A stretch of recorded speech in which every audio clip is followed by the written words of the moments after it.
Now the computer's dying on us. Pewter, wake up, Pewter. All right, just go. All right. Don't look at him because he's going to freak out if you look at him. He's looking at you. That's why he's got the glasses on. It always works. All right. What's up, you dreadful creatures? Welcome to the Descent into Dread podcast, where we're going to dive deep, and I mean really deep, into some horror movies that you guys might like. I'm Kwame Muhammad, and this is Professor Bradley. And today's movie that we're going to be touching over is The House That Jack Built. This one, I'm not going to lie to you, it's looking a little intense. It's giving me Patrick Bateman vibes, a little Dalton Schaefer vibes. You guys won't understand that one yet, but when he hops on the podcast, believe me, you're going to understand. We'll pass it back to my co-host here. He's going to explain to you about the director. Okay, so this is my first time watching this movie, and it's directed by Lars von Trier. Trier. You can correct us later on that. I'm pretty sure it's Trier, but we'll find out later. He's a Danish film director and producer, writer, and actor. He's made a bunch of different films. I don't think either one of us has seen any of these films. Definitely seen Nymphomaniac. Okay, well, Bradley's seen Nymphomaniac. It's definitely, if this is anything like that, then we're in for a treat. I'll tell you that. Haven't seen any of these other movies: Dogville, Antichrist, Dancer in the Dark. We haven't seen any of his films, so we're pretty new to his directing style. We just watched the trailer. The trailer was pretty wild. It's pretty much our antagonist, I guess, in this movie is some deranged serial killer. By the way the trailer was filmed, it kind of makes it seem like he hasn't killed anyone in a while, and then he's got these random urges now to start going on his killing spree again after he picks up this one damsel in distress. These animalistic urges. Yeah, we saw the tiger and the lamb. Yeah, so it kind of foreshadows that he's probably been suppressing some of these emotions and feelings. He finally got to lick his lips again. Yeah, so. it portrayed him. He's seen himself as a tiger and his victim as a lamb. So it's definitely some kind of like predaristic type characteristics going on with this guy. So we'll have to see how it goes. Don't think they're going to hold back with this one. You know, they had the whole scene with the people tied up to the table, showing them their bullet. Yeah, another thing that I'm foreshadowing, I don't think all these kills are going to be actually done. I think some of these are in his head. I think some of them might be things that he's thought about before or currently is thinking about doing to people, but I don't necessarily think all these kills in this movie are actually going to be committed. Some of them, I think, are like sick, dark fantasies that he has. They don't have to be sick, dark fantasies. They're definitely pretty sick. Well, we're getting into the mind of a serial killer, so it's not sick. It's most certainly sick. He's definitely deranged. I know this is the descent into dread, not the descent into happiness. Well, he's definitely descended pretty far. So I think it's time for us to descend into this film. So we're gonna go ahead and deep dive into this movie head first. No safety helmet on. I want to get back to you guys with that review. Here we go. With that being said, Hajime. Oh, I got it. And we're back, you dreadful creatures. Just finished the movie. You know, me personally, I liked that movie a lot. The House That Jack Built was a very good horror film that pushed the lines of gore and sadistic nature. I'm about to pass it over to Professor Kwame over here. He didn't seem to like it as much as I did, but I thought the film was pretty extraordinary. Definitely a unique film. I haven't seen anything like it before. Okay. My personal opinion, the movie definitely wasn't that groundbreaking. I mean, I didn't necessarily hate it, but didn't love it as much as I wanted to. Definitely subverted my expectations from what we watched on the trailer. I thought it was going to be more like a regular like hack and slash serial killer movie. It ended up becoming like some kind of dark psychological crime, horror. You know, it had slight elements of comedy. I don't know if it was intentional or if I just thought some of the scenes were funny or maybe the way that they were acted out overall was just a little goofy. But the movie was pretty much sectioned off into 5 different arcs, or they labeled them as incidents in the movie, and that's kind of 5 coincidences. Yeah, 5 coincidences, which pretty much was like the evolution of I don't know if it his was psyche. evolution. I'd say that's a good way to put it. The evolution of his It was psyche, more of a descent to me. It wasn't really. a descent into dread. It was something like that. A descent to the house that Jack built. But I guess we're gonna cover each of these arcs or incidents, and then we'll go into spoilers. We'll go into a deep dive into our thoughts of each scene, and then we'll see where it goes from there. So this was an IFC film. So it was an indie film. I didn't really see when this movie came out. I didn't really see many ads or much like media highlight on it. Did you? How about you, bro? Definitely didn't see any ads or advertisements, Yeah. trailers for this one. I actually heard of this one off of social media. It's like a top 10 like iceberg film. This was at the bottom of the iceberg Oh, as yeah. far as like pretty crazy watch. Yeah, I didn't even hear about this movie until the other day, honestly, when we were scrolling looking for one. But I guess we just start it off. So the movie pretty much begins with our main antagonist, Jack. Speaking. I guess he's speaking to the chapel. Chapel's name is Verge, and he was speaking to him about, I guess, pretty much why he's there or like what kind of assistance he's looking for. Would you say that's pretty spot on? Or? Yeah, well, they were talking about himself, and Virgil was the chaplain's name. He was like telling him that there's nothing he could tell, himself that he hasn't already heard. Couldn't surprise me is kind of what he told Jack. Jack's like giving him that quote, "I'm kind of a sick man." And he's like, "You're not. I've seen worse." Yeah, what I kind of knows about this movie is that Jack only really talks about himself the entire movie. He doesn't really like speak about anyone else or anything else. It's all kind of like all about him the entire movie. When he's speaking to Verge, like, Never heard that one before. yeah, he doesn't. It's the entire time they talk, either talking about his past or his previous self, or like where he's at currently, or like how he continued to kill these people. So it was a little bit strange. I think that kind of just speaks on him being a narcissist, because Oh, that was yeah. one of his character Yeah, traits for sure. definitely.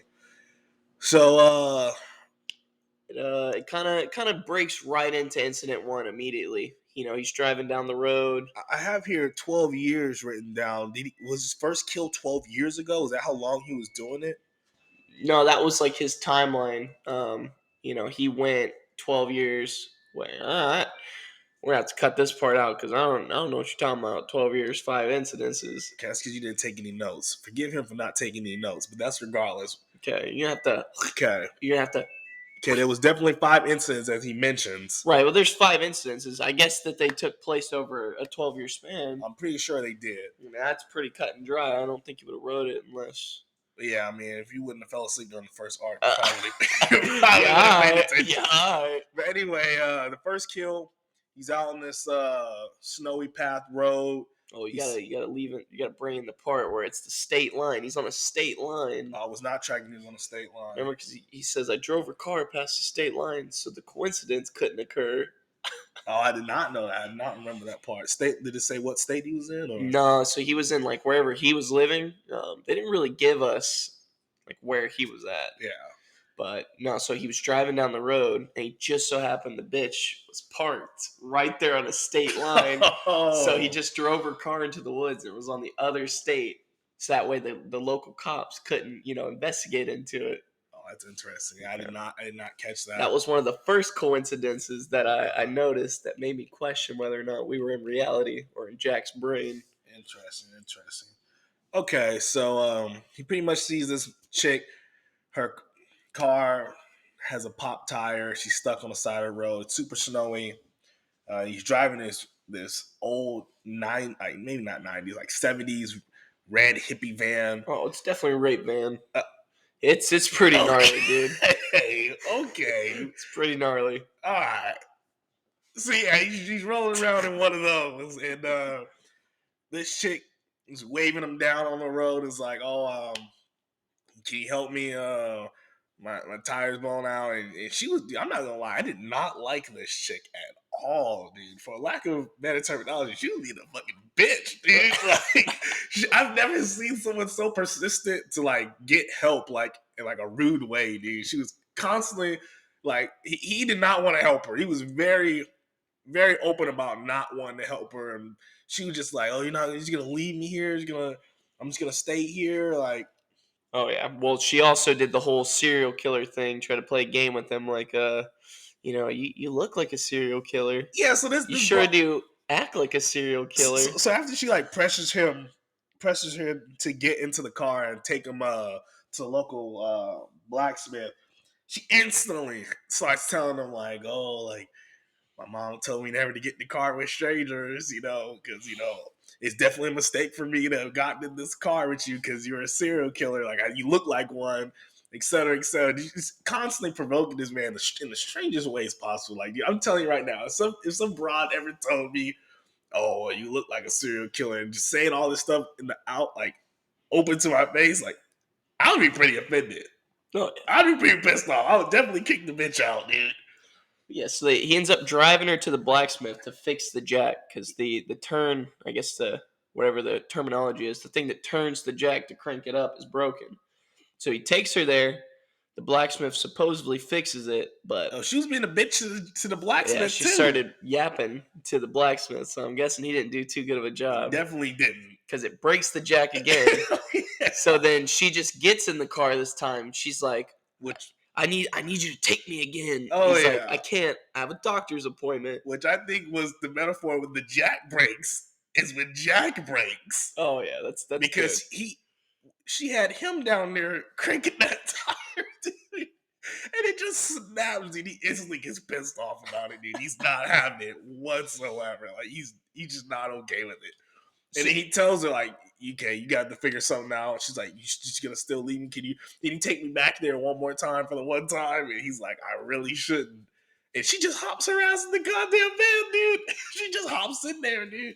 And here's when the first incident occurs. We got Jack driving said blonde broad back to the blacksmith, and she makes the fatal mistake of saying, "Oh, you can't be a serial killer. You're too much of a wimp." Oh And yeah. without any hesitation, he grabs Jack and he puts Jack in her face. Oh yeah. Jack's all in her face, bashes her face in, and then at the same time, so this movie cuts back and forth constantly between him and the Chapel Verge talking about what's going on with these murders and his mental health.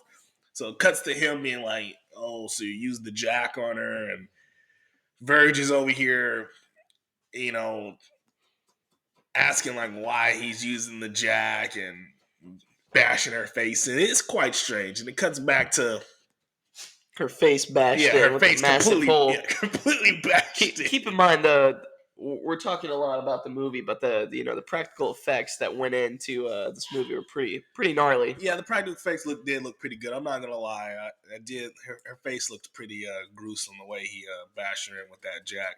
Definitely a strange item to have used, but so what does he do with that body, Bradley? He ends up taking it straight to the freezer, and that's where we find his little pizzeria freezer where he's got all the frozen pizzas, So yeah, he's got this strange freezer, like it's a walk-in giant, freezer. walking like an industrial, like you would see at like a restaurant, a chain restaurant or something. It's huge for no goddamn reason. On the coincidence street where he broke the sign, Oh, yeah. so they couldn't find where he was at. So this Tweakazoid Jack has this weird murder shack freezer he has, but he's cut the street sign in half, so they have no clue.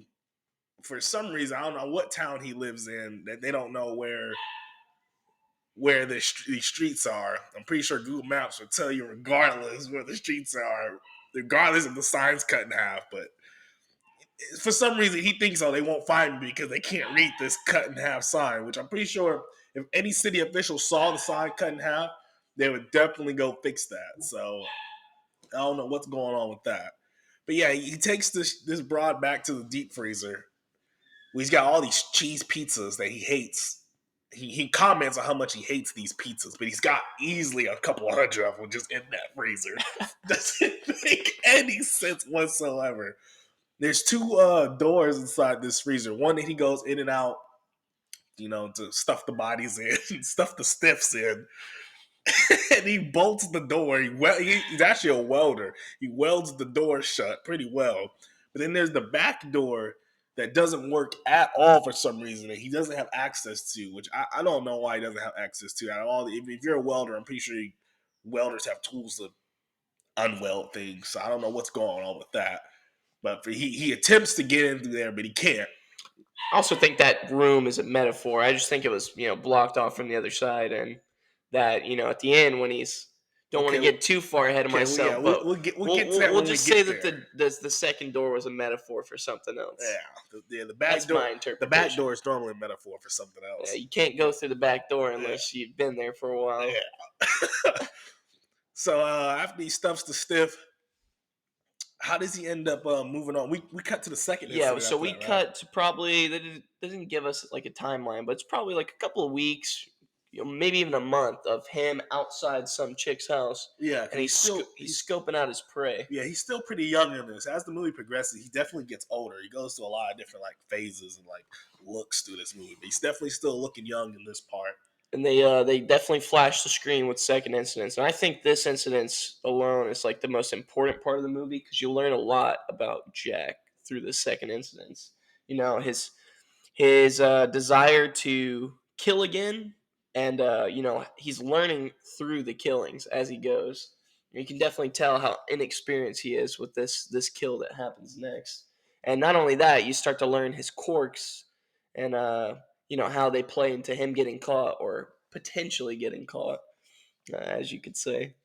Yeah, he's definitely still pretty hesitant on killing these people. He's not as comfortable as he progresses later on. He definitely becomes a lot more ruthless with it, just like Open.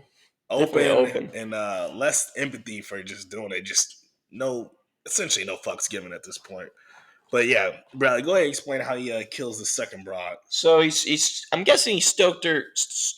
He stalked her for a couple of days, and he was outside of her apartment. It looked like kind of like a little apartment, little house. But he watches her for a couple of days, and he finally gathers the courage to go to her door.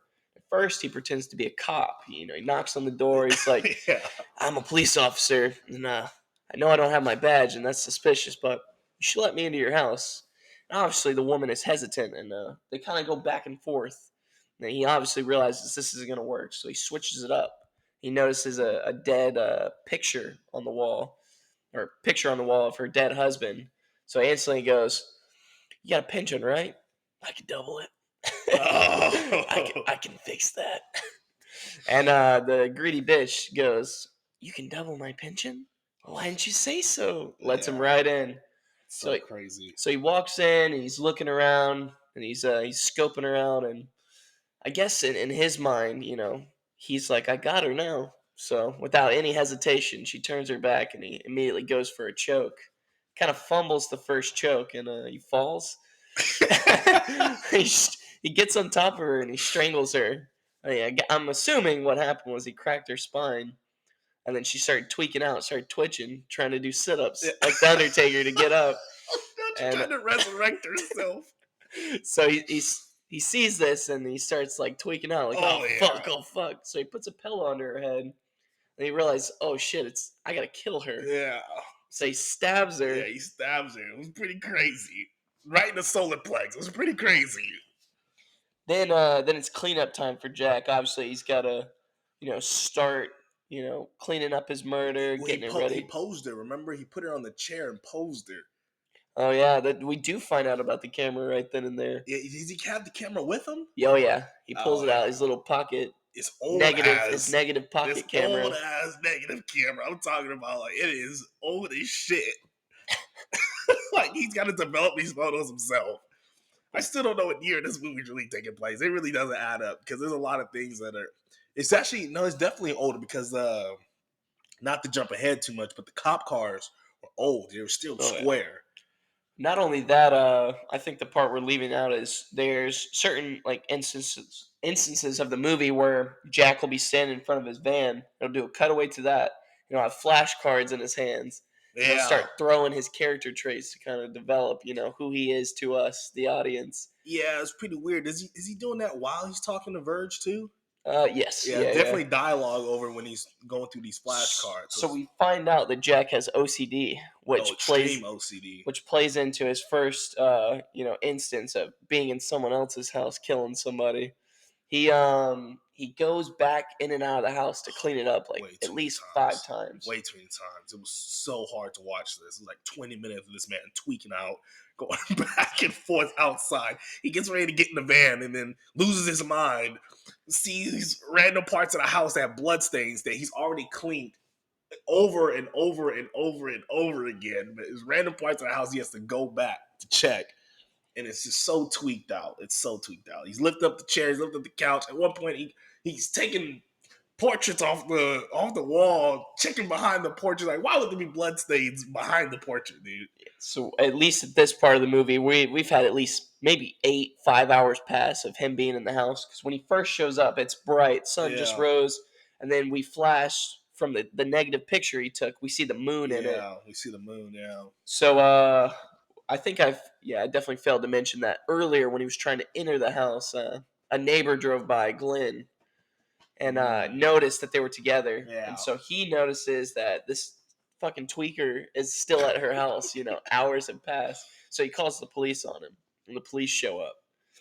And this is in the midst of there being a body in the back of Jack's van because he definitely moved. Yeah, the woman's he body. rolls her up in this weird like tarp, like it's like some kind of like construction tarp or something, dude. Like if you were like laying down cement or something. It's big ass plastic tarp, just rolls her up in the carpet style. Chucks her in the back of the rape van. Yeah, okay. Those are back in the back of the hippie van. But what's the difference? Oh. So he's got her back there, and he hears the siren, so he starts fucking freaking out because he's like picturing that there's blood underneath one of the chair stumps. Yeah. So he takes her out of the van as fast as he can. With the police rolling in, he chucks her in the bushes. Chucks her in the bushes. Chucks her in the fucking bushes, and then he impends his doom. He thinks he's gonna get caught, but the cop rolls up. Sure enough, he's like, hey, what you doing? And then Jack devises this plan to say, well, I've just been waiting on her. She's got to pay her insurance, or we're gonna come take her house away. Yeah, this dude comes up. This dude's a pathological liar. He just comes up with the craziest lies. I don't know how these people believe him. But yeah, he pretty much tells them like how she never came out. I don't think she's in there. Then she went out the back door. Scuffling. Oh yeah, all this crazy stuff. Then he tells the cop, "Oh, I think the front door's unlocked." Like, how would you know? Like, who just guesses? I think the front door is unlocked. That doesn't even make sense. So the cop goes in, and he goes in with the cop, which is even more sus. And he starts tweaking out. The cop goes upstairs to investigate. He starts tweaking out, thinking that there's still blood. He's lifting up the same spots that he just cleaned: the chair, the portrait, the couch, the rug. I'm like, just losing his mind. Cop comes back downstairs, and the cop pretty much was like, "Yo, this is a crime scene. Don't touch anything." And then Jack's like, "Well, I think I'm a crucial part of this investigation. This living room, specifically, needs to be thoroughly investigated." It's like, it really needs to be thoroughly checked. Like he goes with the magnifying glass. Just so starts crazy. grabbing shit. And he's like, "You need to put that down, Jack. You need to put that down." So strange, so absurd, dude. Anyway, Jack ends up leaving. Well, the cop makes him essentially leave. And then Jack gets back into the van and watches the cop in the mirror. He's peeping out the cop and through his mirror in the hippie van, through the window of the house. And as soon as the cop turns his back, he hops out this van so quick, so tweaked out. This rope comes. He has a rope. I don't know, inside the van already. Yeah, inside the van already. Ties up the broad that he just strangled and by her legs. By her legs. To the, I'm guessing the tailgate hitch. And I think it was the handle of the back door of the hippie van, because the doors swing outwards on these old hippie vans. So he ties it so quick and just so sporadically. Hops inside the van and peels out with this broad just face down, dragging on the concrete. Leaves a blood trail from the house. Tire blood trail. All the way back to his deep freezer. Yeah, to his lair. He's Tokyo drifting every corner, all the way back to the city. It's so obscene. And then here's the second coincidence. I keep talking about these coincidences that happen. the Great Flood of Giza just starts. Okay. It comes out of nowhere. It just starts raining. Yeah, so he starts talking to Virgil again. He's like, I don't normally believe in God, or I'm not really the type to pray or anything, but I was thankful that the great rain came, and the whole blood trail that he has from this broad's face Dragging dragging 10,000 miles, dude. yeah, it doesn't make any sense when he uncovers her to throw her in the freezer. She looks like she's got hit with a Mortal Kombat Yeah, fatality. fatality. Yeah, her face is completely gone. So the flood washes away on the entire blood trail, which is so crazy. He was about to tweak out. He sees all the blood that came back, and he's all freaking out. He doesn't know what to do, and it was just pretty gruesome. Stuffs the stiff in the freezer, and then what exactly does he do from there? Well, I think at that point he's made his mind up that this is what he loves to do, Oh, and that yeah. this is his new favorite hobby. And we find out, minutes later that Jack and he has money. He inherited some type of money from his family. Yeah, he said he's been living on inheritance. He's got a lot of property apparently because there's scenes in between like the kills where he's talking about he calls himself an architect and an engineer constantly, and that he's shown with these like miniature House paper mache type deals. yeah, they're not paper mache though. They're like Popsicle sticks. essentially making popsicle stick houses. But he's trying to build this house. He constantly is referring when he's talking to Verge about building this house, like a physical house. And then every time he goes to his backyard or whatever plot of land he has, there's a few times that he tries to build it, but as he evolves as a killer, I guess, he scratches his original plans and I guess formats a better way to build his house. Quite literally, scratches the plan. Like Yeah. he'll demo the house. He'll start building it and then he'll demo it. Yeah, completely destroy the entire house. Start all over. First we started out of straw, then bricks, and then the big bad excavator comes and knocks it down, dude. But then he definitely makes the connection. Hey, I like doing this. This is fun. So he just keeps doing it. And then he's talking to Verge about flashbacks of when he was younger, his childhood, when he was like 10 years old, I'm pretty sure. This is really tweaked out. This is like the stereotypical serial killer, like deranged psychopath mindset. It shows him he was watching just people mow his yard, right? They were scything the yard. Manually mowing with a scythe. In sync, all together, lined up. Bunch of men in a single file line. The Backstreet Boys mowing the yard. Okay, they weren't the Backstreet Boys. They're the Backyard Boys. The Backyardigans. So they're out there in sync together with their scythes mowing, and then he takes note. This is some really weird tweaker shit because who notices stuff like this?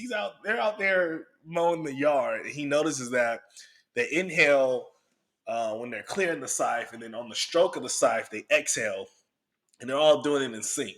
But all he's hearing is the constant inhale, exhale.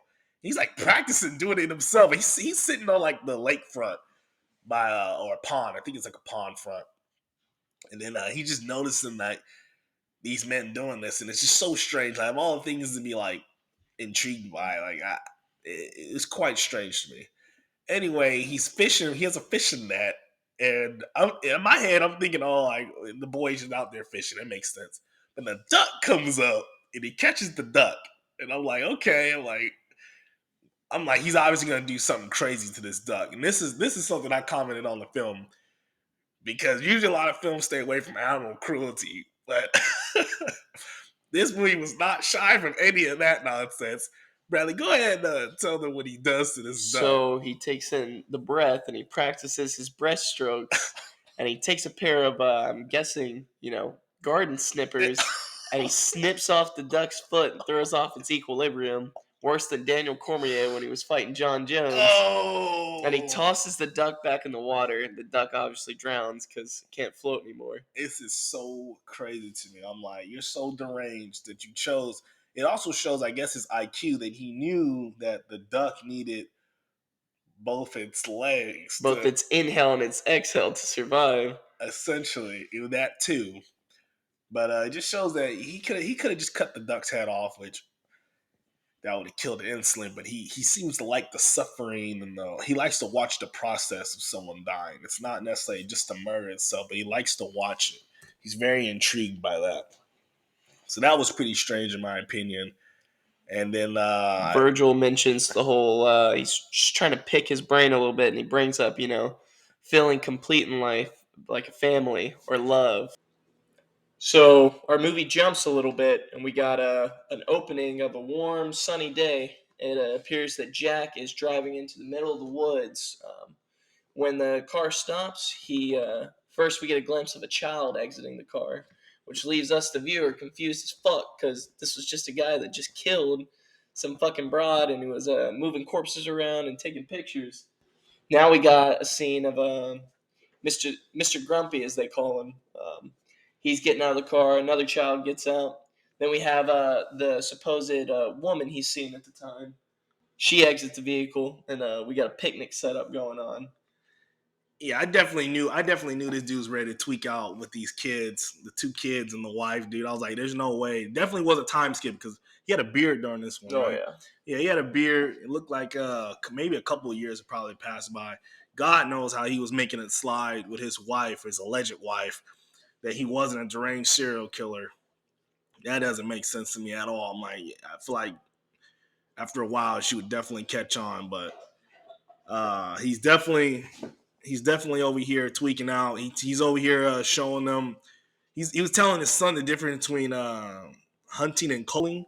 He's like, yeah, we don't hunt, we cull because we just want to get rid of a certain population that we don't want. We have to get rid of a certain color of birds, the crows. Something like that. Yeah, it was definitely pretty strange. He was kind of hinting it on that he was definitely that his mental health was not getting any better over these years. Well, then they foreshadowed the whole parade where they parade their kills, and then they line it all up and show off all the sick kills that they get, while they hunt. Yeah, so he was teaching his son how to shoot, and was saying how like the son shoots. He's like, oh, you shot him in the pretty much the ass, and he was like, you don't want to shoot him in the rear because they could run miles still before they bleed out. He's like, you got to shoot them in a deadly spot so they can't run very far, which was more foreshadowing for what's gonna come. He just uses like some standard bolt action like hunting rifle, nothing like super 30-06. Oh, I mean, yeah. So I guess it's not that standard. I mean, 30-06 is a pretty nasty round, but yeah, he shows him how to shoot, and then all of a sudden we're talking to Virgil again, so you know what's to come. Yeah, it cuts back to him talking to Virgil because Virgil was like, "There's no way you had a family. Like, what happened to your family?" Then we get a flashback to Jack. Jack's tweaked out, blasted. Well, one of his sons got killed first, right? Yeah. So he was speaking about how you don't kill the mother first. You kill one of the fawns to attract the mother. And he's got these weird diagrams. They have these weird diagrams that they show in between, like his kills sometimes. And this one was the deer. It was a doe and the two fawns were in there. I'm pretty sure that's the right terminology. Yeah, fawn. Yeah. So it was two of them, two baby deer and a mother deer running around. He's like, yeah, you can't kill the mother deer first. You got to kill the children because if you kill the mother first, the children won't survive. They'll have no chance. They won't know what to do. But if you kill one of the deer first, the mother would try real hard to protect the last one, which was so crazy. I'm like, this dude's a straight up psychopath, like absolutely insane. So then you flash to Mr. Grumpy trying to make a run for it. Oh, yeah. Sure enough, this is like one of the first movies I've seen in a while where they like straight up kill kids. Yeah, it was pretty crazy. So he blasts him, and that kid drops, and the mother, of course, runs out, and then the other kid runs out. So he picks off the other kid, and it's just the mother. He shot one of them in the leg, though. One of them he shot in the leg first, and then shot him again. And then he shot the one kid in the head when he peeked his head over the... Oh, yeah. She was like, stay down, stay down. I don't know why he peeked his head over the fern. He got blasted. And then the mother goes... She tried to make a run for it, didn't she? No, she just lays there in shock. And then he... No, I thought he... No. So he shoots the kids, and then he makes her eat the fucking the Oh, lunch with him yeah. Oh, with that the was dead so- kids. That was so crazy. So after he slaughters the kids, he sat them up at the picnic, didn't Oh he? yeah, he would use sticks Oh, and then twigs and tied them up. This sicko straight up ties up these kids and has them sitting down at the picnic. The mother's straight traumatized. She's not there whatsoever. And he's over here talking about how good the apple pie is and he tells the mother to feed one of the kids the apple pie. It's so insane. Then he asked the mother what's her favorite number. She goes 15. Yeah, so I think it was 15. I'm not sure the exact Oh, number. it's definitely 15. And then he was like, "That's a great number." And then he starts climbing up the hunting post to get the high ground. 2. Yeah, he starts counting so dramatically. And it took her a while to catch on what he was doing. I'm like, I instantly caught on. I'm like, I knew he was definitely counting down for her demise. So she gets a little bit of a head start to run. It doesn't make a difference. I mean, he's got this 30-06 hunting rifle with a scope. God knows what the magnification on the scope was. But yeah, he ends up blasting her and then tracks her blood trail to where she was trying to hide like this trench. Oh, hemorrhaging to death. Yeah, and then essentially just blasts her in the back, blows her back out with 30-06, which is absurd. But yeah, ends up killing his family, and then that was like the last we see of that. He definitely doesn't attempt to have another family. Thank goodness. When we get the whole the stoplight analogy as well. Yeah, so then we get another analogy, some more dialogue between him and Verge, more nonsense. He's always trying to have these weird justifications for why he's doing this, but he gives us the ultimate justification, which is this. If you didn't think this man was insane before, this is as insane as it gets on this part. He pretty much explains the Verge, the reason why he's going on these killing sprees and why he has these like dark urges inside of him. He uses the metaphor or analogy of street lamps, how he's constantly walking down the street alone by himself, like a complete feeling of isolation that no one else is like with him. Essentially, he's on his own path, a psychopath. But and then every time he crosses one street light, there's two shadows. There's a shadow in front of him and there's a shadow behind him. Whenever he crosses a new threshold of pain. Yeah, I guess essentially it's a new threshold of pain. The light. He was saying that the shadow in front of him is the pain, the pleasure that he gets from the kill and how it fulfills him. The shadow is greatest once he passes the light. The light essentially is when he has to kill. He has no choice. So when he passes the light, the street light, the shadow in front of him, it's at its greatest,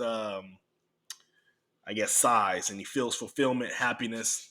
He feels like a normal person, I guess, for a little while. As he continues to walk down the street, the shadow in front of him slowly diminishes and gets smaller and smaller.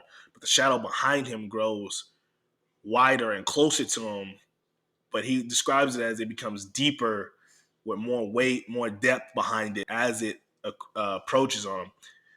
It doesn't necessarily get bigger, but the shadow grows and catches up and gets closer to him. It also is a metaphor for creeping on a come up. It's creeping on him. It's the anxiety, the fear of getting caught. But he loves the thrill of not getting caught though, which is strange because he thinks he's good at it. He's got those coincidences. I mean, he's relatively good at it. I mean, he racks up quite a good amount of kills. But he was saying that the shadow behind him haunts him. It tortures him. It calls his name. It causes him so much pain, and suffering, essentially, that once he gets to another street light, pretty much right before he crosses the street light, the pain's so unbearable and so heavy on him that he has to kill just for that shadow in front of him to reveal itself again once he murders someone. So he's absolutely insane. It's such a crazy metaphor to me. It's not justified whatsoever, but that was his way of explaining it. Well, I mean, I wouldn't justify a psychopath's opinions anyways, so... Yeah. And I wouldn't justify Jeffrey Dahmer, eating a bunch of black dudes at a gay bar. Some people try to. Anyways, we move on. We end up having another major incident. I don't know if this was considered the fifth incident or was still in the fourth with the No, so the it bimbo. cuts to the whole like if you look weak thing, they'll trust you. So it was a new gimmick of his to get Oh into yeah. people to be more look more innocent. So This definitely had to be in the late 70s or early 80s. What was the other serial killer that used that technique that carried the books around the university and the girls would he had like a sling or something talking about on. Bundy. Was that Ted Bundy? Yeah, I think it might have been Ted Bundy. I don't know. I'm not too deep into the whole serial killer lore. It's not my favorite genre of horror, but there was some deranged serial killer. You guys could put in the comments section which one we're talking about, but he definitely was running around here in a sling in California, and he would park in the very back of the school, like the extended parking lot, where it'd be hella dark, not many lights, not many people would park back there. Because I mean, if you're in college or in school, you know how far those parking lots can be. You're damn near walking 3/4 of a mile just to get on campus sometimes from the parking lot. So he's parking super far, and he would drop his books late at night and be, act all weak and decrepit, like, I need help. And then He'd pull a Dalton, as some would say. Oh, okay. And then some some good pedestrian woman would sometimes men, Most of the time men for this particular situation. smaller, less masculine men, to say the least. But because most of these serial killers usually don't take the tough guys out because they know if it comes down to it, they're probably not going to win hand to hand. Their jiu-jitsu mindset's not that strong. Anyway, the women would come help pick up the books and be like, oh, where do you need them? He'll say in the back of his van. And then he'd be like, can you put them as far back as possible? Then he'd bash them in their skull and throw them in there or hit them with some, they didn't have fentanyl back then, but he hit them with some kind of tranquilizer concoction that they would make up. What are you talking about fentanyl? Was he trying to kill them I'm before saying he gets them home, they didn't have what? fentanyl back. They didn't have fentanyl back then, but some kind of drug to sedate them. A horse tranquilizer? Yeah, they probably had, what's that shit called?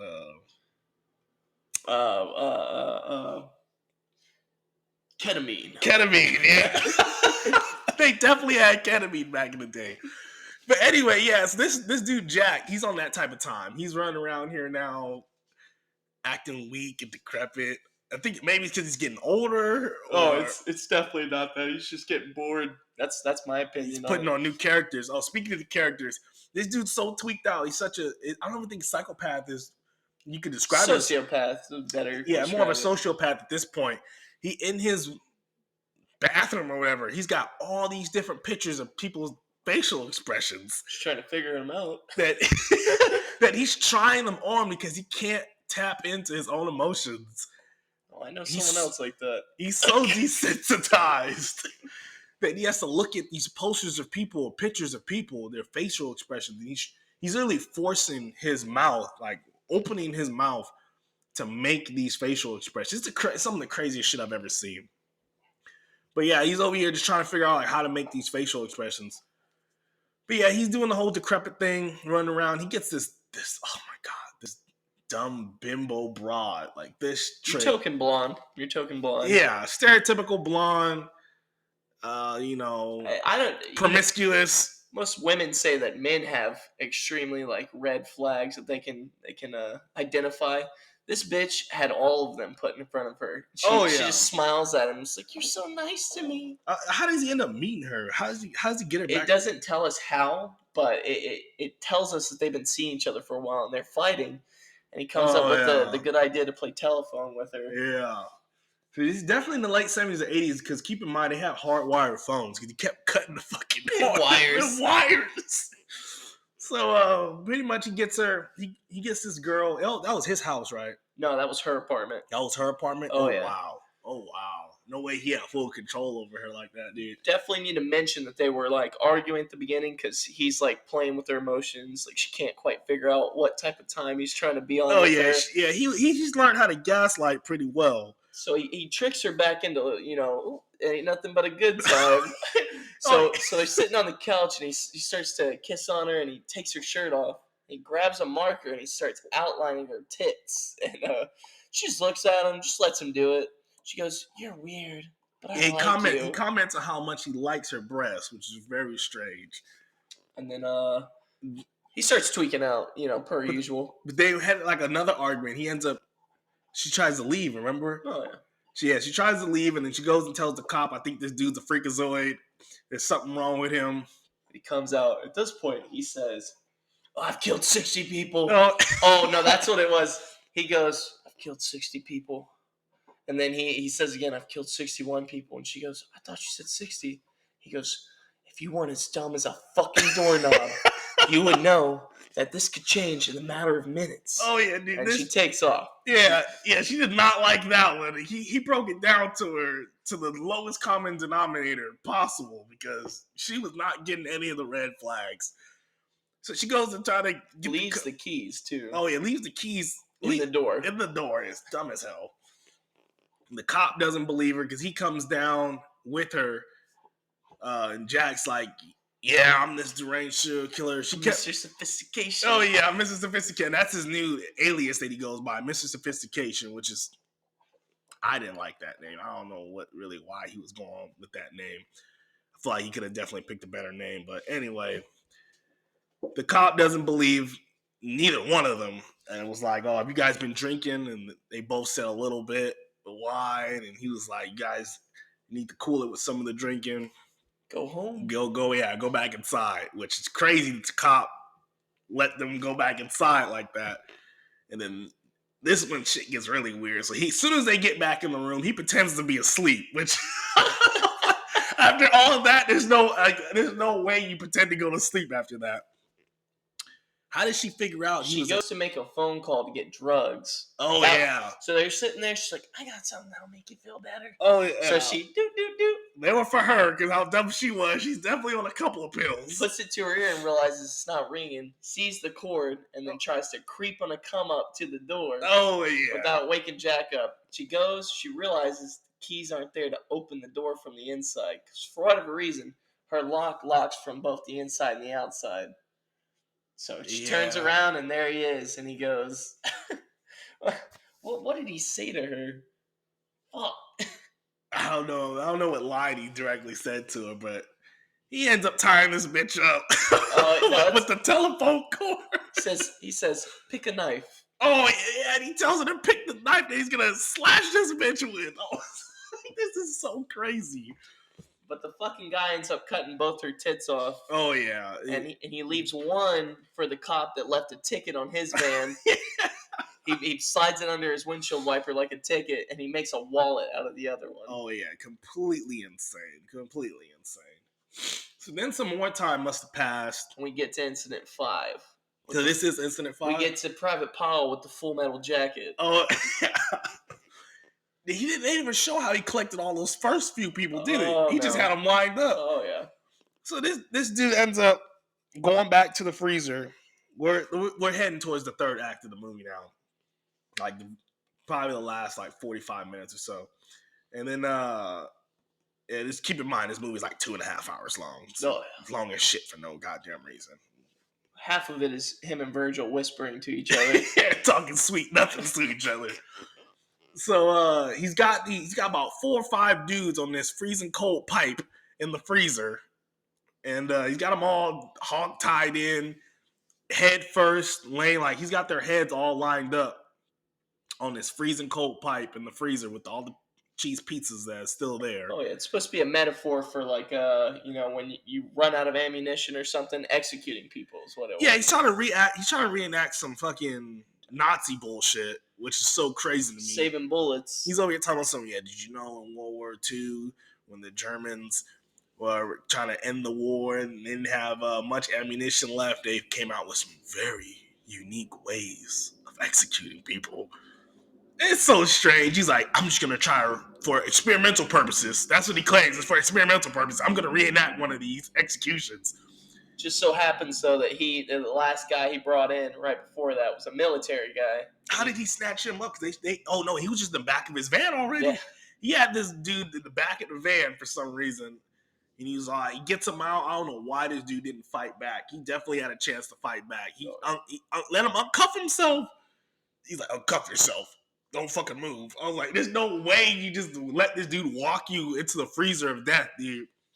You got all these other dudes in there. One of them's passed out from being. God knows how long these dudes were in that freezer.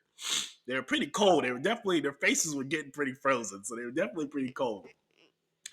He pulls out the same rifle that he killed his family with earlier in the movie. He's got it on a tripod, all lined up with their heads in a single file line, essentially. And he shows the military dude the bullet. He's like, this Full Metal Jacket this 30-06 should be able to go through 5 or 6 of your skulls easily. And then the military dude's like, no, that's not a Full Metal Jacket. It was definitely a iron tipped. They showed the round. It was definitely iron tipped, like hunting round or something. Not Full Metal Jacket.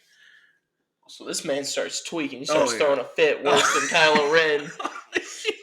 He starts tweaking. He completely loses it because it's not part of his plan. He needed the Full Metal Jacket to do this correctly.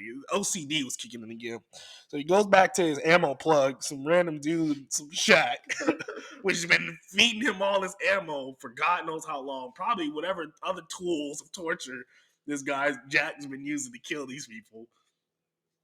And he loses his mind. He's like, you fucking sold me the wrong fucking ammo. Why didn't you check the box of ammo? And the dude selling the ammo was like, why would I check the inside of the box? Like, it was a sealed box. Like, it's a manufacturing issue. And Jack just loses his mind. He's like, give me the Full Metal Jacket. And then he's like, oh, I need an ID or something or a receipt. He doesn't have a receipt or an ID.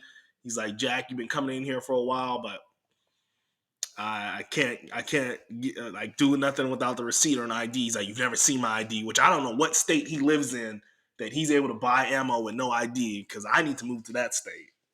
That's crazy to me. No way he's going with this alias of Jack. No way just telling people his name is Jack and people believing it. So then he tells him, I just need one bullet, which that was the red flag right there. I'm like, why would you tell him I just need one bullet right now? I'm like, you're a tweak, dude. Like, he's like, I can't sell you the bullet. Oh, the dude's name was Al, wasn't it? Oh yeah. Yeah, he's fucking Al. Jack just loses his mind, dude. He tweaks out on Al, and Al gets all paranoid, calls the cops as soon as Jack leaves. Jack goes to this weird guy that basically the owner of that gun store, that guy's house, the trailer. Oh, that's what that was? That guy owned the gun shop. Oh, okay. Oh, because he did have hella ammo in that trailer, which was weird. Stockpiling it like that in the middle of nowhere, too. Oh, yeah. This dude, he was wearing like a Saw robe, dude. That red robe, he's wearing the fucking Saw robe, like the one that the pig wears. Right. He's wearing one of those long-ass, baggy, red, fucking Little Red Riding Hood robe. Makes no sense why he's wearing this. Do need to mention that Jack crashes his van. It's done for. Oh. He crashes the van in the mud. He can't get it out, so he goes on foot. This is when shit just starts spiraling down. Not another Saw reference, but shit spiraling for Jack at this point. He's over here losing his mind. The tire pops, which is ironic because that was how we got into the mess, and this is how he's about to go out. Tire pops. The fucking van is done. It's Dunzo Cabunzo. He presses the guy who owns the gun shop living in the trailer. He's like, oh, I need the ammo right now. And the dude tells him, like, it's over, Jack. Like, the cops are on us. The cops went to the gun store the other day with the sirens and asking all these questions. They came and pressed me yesterday. Like, he's like, you gotta stop. Like, it's over. The gig is up, which is crazy to me how the dude knows that he's running around here doing this. I don't know what kind of deal they made or what's going on with that. So then, anyway, he ends up he ends up gaslighting the guy into relaxing and having a drink with him. Yeah. One last hoorah, and then Jack has a knife under the table. He's got like a Bowie knife, dude. It was a big-ass knife. He just guts his throat, dude. Just straight through the throat, in the mouth. I was like, what? It was so quick and so crazy. So then it cuts to the cop, entering, the robed person has their back turned to the cop. So we think it's you would want to think that it's the dude who owns the gun store, but it's not. It's Jack. Pulls out the Freeland 357 Magnum, puts 6 rounds in the state trooper, just blasts him right then and there. And immediately goes to the guy's ammo. Yeah, goes to the guy's ammo, takes a single round of Full Metal Jacket. Sprints off to the cop car and joyrides back to the freezer. GTA 5, or actually GTA 6, into the cop's car, peels out, leaves the sirens on and everything. He's so tweaked out. Drives back to his trap house freezer Leaves warehouse. the sirens on Oh yeah, still. leaves the sirens on, blaring. Goes in there, loads up the rifle with the round. Oh, he shows the military dudes like, "Is this the round you're looking for?" He goes, shit. Yeah. It's like, fuck. He loads the rifle up. Then he realizes this is crazy because I pointed this out before he loaded it up. I'm like, how the fuck is he gonna aim down sights with this ×7 magnification on this fucking hunting rifle? I'm like, he's not gonna be able to see the target, dude. He's way too close. He's literally about 3 meters in this freezer from the targets, from the heads of the people. So I'm like, it's not gonna work. Then he realizes it's not gonna work. And then all of a sudden he starts panicking and loses his mind. We start hearing the cop cars coming in. Oh, yeah. So he tweaks out some more. He somehow has the strength. He grabs a little, I guess you call it a pipe, and he pries the door open from the beginning that he couldn't get into. He somehow magically pries that open. He Corporal pries it open. Oh, he loads up on Trent and pries the door open. So somehow, because it's crazy because they showed him earlier not being able to open up that door. So all of a sudden, he's got the strength to do what needs to be done. Opens up that door. There's a whole nother room back there. Like a big-ass room. Oh, yeah. Twice the size of the pizza room. Pizza fridge. Sights the rifle in. Yeah. Gets a clear picture. And out of nowhere, we hear the sweet voice of Virgil saying, "Hello, Jack." Oh, yeah, dude. This is when the movie really starts getting fucked up for me. This is when I really stopped not fucking with the movie. But you see Virgil sitting in the corner wearing his priest clothes, telling him, "Oh, this is it, Jack. Your time is up. Yeah, pretty much. He pretty much tells him your time is up. Keep in mind, Jack's still wearing the pig stall red robe. And then he tells Jack, "You don't have much time. But what about that house you were talking about making all this time? You never built the house, Jack. Build the house." He's like, "You have everything you need to build it with right here, right now." Does he end up killing those? Did you pull the trigger? So no, those guys end up surviving. Oh, God. You hear them still screaming as the cops are sawing the door open. So Jack takes all another Saw reference. Oh yeah, Jack takes all the corpses that were in his little meat locker, and he builds a house out of them. Yeah, so he's got all these bodies. He said he had about 60, 61 or so bodies in there. He might have had more since he killed that one blonde bimbo. We don't know. But he ends up, this demented dude builds this fucking house out of all these corpses. And he's like, this is my ultimate creation. This is what I need. This is what God intended me to build my house out of, all these bodies. And then Virgil telling him this is a perfect house. I don't know why Virgil was gaslighting him. Oh, yeah. Because it was a terrible house. Right. It's a house of bodies. Yeah. It's a house of horror. Yeah, House of Horrors, definitely. It was all jacked up. No pun intended. So at this point, the cops have already, blasted the door open. They built a hole in it. Oh, they cut that, saw that hole, instantly pulled out the 357 Magnum and started blasting. So my interpretation of the movie is they killed him right then and there with that first gunshot, because the next scene you see is him some magical hole drilled in the bottom of the floor of the fucking freezer. And then the next flash, he's underground. So I'm assuming he's dead. He's in hell now. Oh, he was definitely descending into hell, which this I don't know what was going on with the cinematography or the photography team for this part, because it starts looking like straight up lost footage film. He's all underground in this weird tunnel looking like The Descent. It's just random shots of him going through these dirt tunnels. I'm telling you, I don't know what was going on. We finally make it to like the gates of hell or whatever. He finally makes it like deep into hell. And Virgil essentially is like showing him all these layers of hell and how crazy it is down there. Or circle or gate, however you want to describe it. And then Virgil essentially tells him, "Oh, well, as crazy as you are, Jack, you don't deserve to be in the final realm of hell. I'm gonna help you out and take you up a couple of stories up top, so you won't have to suffer. Don't think you're gonna be suffering down here." I mean, it was the inferno. It was straight up lava spilling, down to the depths of hell, nothing but just flames down there. Like, you're gonna suffer. And then they see this busted ass broken bridge, and Jack asks, "Oh, what's on the other side of this bridge?" Some stairs that ascend upwards. Your way out. Yeah, Virgil gaslights him again and tells him, "Yeah, that's the stairway to heaven." Led Zeppelin. He tells him. Bye, bye, He Miss tells- American Pie. That's what he basically told him. Oh yeah, he tells him, he's like, but he's like, no one's ever made it through that across this bridge. He's like, what about going around? He's like, a lot of souls have He tried. said, "You will try." Oh yeah, Virgil tells him a lot of people have tried and no one's ever made it across. Keep in mind, the way across is so much longer. I'm talking about ridiculously longer. And you gotta do like some rock climbing shit, some 127 hours type of shit. Like, there's no way you're gonna make it across. And this tweak, of course, him being him, we thought he was him. Straight up starts rock climbing across the depths of hell in this inferno. He fucks around and finds out and slips, falls, and Virgil's like, "Goodbye, Jack. Goodbye." And then we cut to the credits with our boy Ray singing, "Hit the road, Jack. Don't you come back no more, no more, no more, no more." Yeah, so that's pretty much how it ends. It cuts, hard cuts to the credits.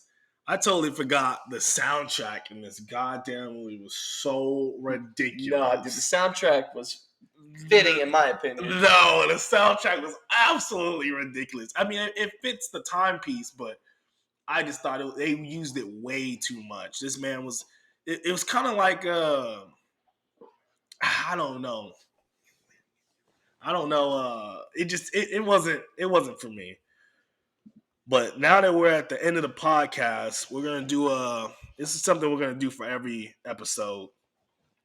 It's time for Bradley's favorite part, the freaky and the dinky. So pretty much this is when we explain the freakiest of the kills or the dinkiest of the kills, in our opinion. Which one was our favorite and which one was our least favorite. I guess we'll start with Professor Bradley here. I'm gonna give the freakiest kill of the movie. It's gotta be I don't want to necessarily say it's the kill itself, but when he kills Mr. Grumpy, what he does with him later when he like morphs his face, he goes, "It's morphin' time!" He gets he morphs his face into a smile like the Joker, and he props him up in the freezer. So every time he's in the freezer, you just see Mr. Grumpy, the child, all propped up in the corner. Yeah, it's just eerie as fuck for me. That was definitely insane because he definitely was crazy about that one because he had to make sure. Remember, he was like, "I gotta get to him before the rigor mortis kicks in. I gotta start moving his body now." That was so crazy to me. I don't know. My favorite kill was definitely when he killed the Saw dude, bro. I did not expect him to pull that knife out and stab him in the throat. It was just the most offsetting, like instant kill. Like all the other ones, he kind of like he leads into it. It was more thought out. This one, he knew he had to do it instantly. He didn't have any time. It was kind of like, "Oh fuck, I gotta get you right now." That's what made it so gruesome for me. He just shoved that Bowie knife so deep in his throat, dude. Like, I didn't expect that one, so I like that one. I thought that was my favorite kill, just because it was unexpected. Now moving into the dinkiest kills, and there was a lot of them. It's definitely the second kill, Miss Fred from Fred 2, the mom from Fred. I did not know that was the mom from I Fred, could not dude. fuck with that kill, dude. When he chokes her and accidentally snaps her neck. And stabs her. Yeah, that was pretty lame for me, dude. Yeah. I don't know. That one wasn't my least favorite kill. I think mine was probably the bimbo when he cuts her breast off, dude. Just because they didn't show how he actually killed her. I doubt she died from getting her breast cut off, dude.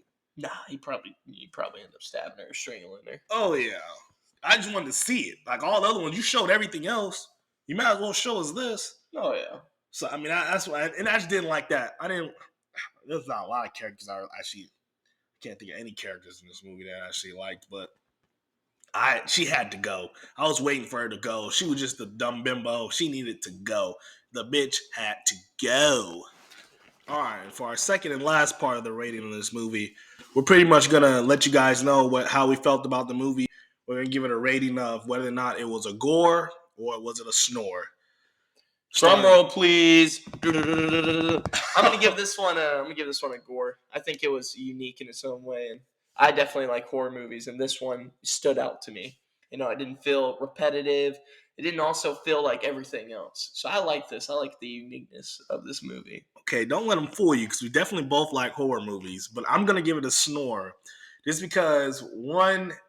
He's gonna give it a snore because he didn't like the Dante's Inferno Okay, reference no, at the end of the movie. the whole it wasn't third act, halal for him. The whole third act fucking pissed me off. There's no way they try to tie it into Dante's Inferno, the Divine Comedy, for those who read the book.